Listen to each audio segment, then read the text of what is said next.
अच्छा बच्चों, आज का आपका टॉपिक है कक्षा कक्ष वार्तालाप।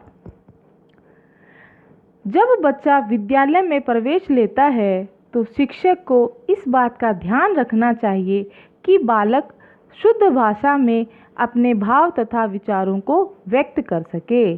तो जब बच्चा स्कूल में एडमिशन लेता है तो सबसे पहले इस बात का ध्यान कौन रखता है? उसके जो टीचर्स होंगे। तो टीचर्स को स्पेशली ध्यान ये रखना है कि बच्चे को कब, कैसे, किस जगह, किन शब्दों का यूज करना है, तो उसके भाव और विचारों को व्यक्त करते समय वो वैसा ही एक्सप्रेशंस करे। वार्तालाप करना सिखाते समय शिक्षक को वार्तालाप के निम्न गुणों पर विशेष ध्यान देना आवश्यक है। तो आपका ये टॉपिक भी यही है आज का, कक्षा कक्ष वार्तालाप के गुण। ठीक है, तो उसके लिए सबसे ज्यादा आवश्यक क्या है? नंबर 1 है प्रासंगिकता। यह वार्तालाप का एक प्रमुख गुण है। अगर हम प्रसंग के अनुसार बात करेंगे तो इसका श्रोता पर अनुकूल प्रभाव पड़ता है। ठीक है ना, ये आप समझते हो। जब आप किसी को सुनते हो या कोई आपकी बातों को सुन रहा होता है तो आपको इस बात का विशेष ध्यान रखना होता है कि आपको प्रसंग के अनुसार ही बात करनी है। जैसे अवसर के अनुरूप प्रयुक्त होने वाली कहावतें, लोकोक्तियाँ, हंसी मजाक अच्छा लगता है, लेकिन इसके विपरीत यदि गलत समय पर शहनाई बजाना शोभा नहीं देता। यानी अगर शोक का माहौल है, यानी ऐसा वातावरण है जहाँ वो दुखमय वातावरण है या शोक का माहौल है, जहाँ दुख का कोई प्रसंग चल रहा है, तो वहाँ पर शहनाई बजाना अत्यंत ही अशोभनीय प्रतीत होता है। तो इसलिए हमें इस बात का विशेष ध्यान रखना है, प्रसंग के अनुसार, वातावरण के अनुसार ही हमें कार्य करना है। अतः शिक्षक को बच्चों को प्रसंग के अनुसार बात करनी सिखानी चाहिए। ओके बच्चों, नेक्स्ट पॉइंट आता है आपका स्पष्टता। वार्तालाप में स्पष्टता का गुण होना अति आवश्यक है। ठीक है, जिससे कि श्रोता वक्ता के भाव को समझ सके, है ना। स्पष्ट, अगर आप अपनी बात को जो कह रहे हो अगर स्पष्ट शब्दों में नहीं कह सकोगे या स्पष्ट रूप से नहीं समझा सकोगे तो आपका बोलना व्यर्थ है। इसलिए श्रोता को आपके भाव समझ आने चाहिए, आप क्या बोल रहे हो, तो उसके लिए आपकी जो वाणी है, जो आपके शब्द हैं, वो स्पष्ट होने चाहिए। नेक्स्ट आता है आपका प्रभाव उत्पादकता। अगर देखा जाए तो श्रोता के हृदय पर वही वक्ता प्रभाव जमा पाते हैं जो अपनी बात को प्रभावशाली ढंग से प्रस्तुत करने में सक्षम हो। समझ गए?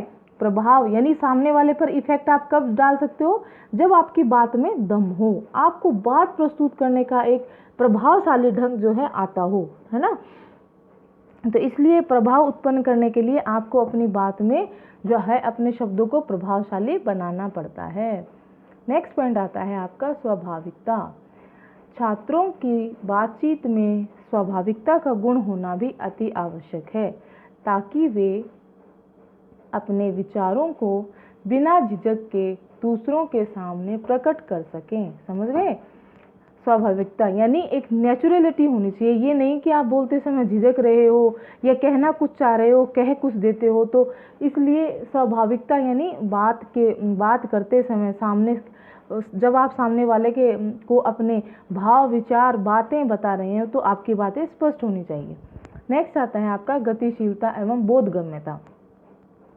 बोलचाल की भाषा में गतिशीलता का होना आवश्यक है। ठीक है, योगेंद्र जी के अनुसार उन्होंने क्या कहा है, अपने विचार प्रकट करते हुए, हमारी बोलचाल तथा हमारे विचार दूसरों के लिए बोधगम्य हों, यानी उन्हें समझ आए। इसके लिए आवश्यक है हमारी भाषा में उचित गति एवं प्रवाह हो। यानी गति और प्रवाह जो है वो एक समान होना चाहिए, मतलब समय के अनुसार, प्रसंग के अनुसार, विषय के अनुसार बदलना भी चाहिए। अर्थात बोलते समय हम एक ही श्वास में संपूर्ण बात न कह दें कि वही फटाफट से आए और जल्दी जल्दी से बोल गए और हमें पता ही नहीं हमने क्या बोला या सामने वाले को समझ ही नहीं आ रहा कि हमने क्या बोल दिया। ऐसा करने पर कोई भी हमारी बातचीत पर ध्यान नहीं देगा। बोलते समय हमें जो है विराम चिन्हों का पूरा प्रयोग करते चलें। यानी जो विराम चिन्ह होते हैं उनका विशेष ध्यान रखना होता है कि हमें कहाँ पर रुकना है, फिर कहाँ पर दोबारा से बोलना है, कहाँ पर हमें गति लानी है, कहाँ पर विराम लाना है। तो इस तरह से इन सब बातों का ध्यान रखते हुए हमें अपने वाक्य को का निर्माण करना चाहिए, इस तरह से वाक्यों को बोलना चाहिए, इस तरह से अपने मन के भाव प्रकट करने चाहिए। निष्कर्ष लिख देंगे इसका। अतः सार रूप में कह सकते हैं कि कक्षा में वार्तालाप सिखाने हेतु इन सब गुणों को शामिल करना आवश्यक होता है। ठीक है, आपका ये छोटा सा टॉपिक है, कंप्लीट होता है। बस इसमें यही बात बताई गई है कि एक शिक्षक का क्या कर्तव्य है या एक शिक्षक को क्या करना चाहिए बच्चे को वार्तालाप से संबंधित गुणों को सिखाते हुए। ठीक है, तो एक आप जो शिक्षक बनने जा रहे हैं, जो शिक्षक आप प्रशिक्षण ले रहे हैं, तो उसमें ये सारी बातें शामिल होती हैं। इसलिए ये सारी बातें ये आपके सिलेबस में आती हैं और इसीलिए आपका ये ऐसा क्वेश्चन है।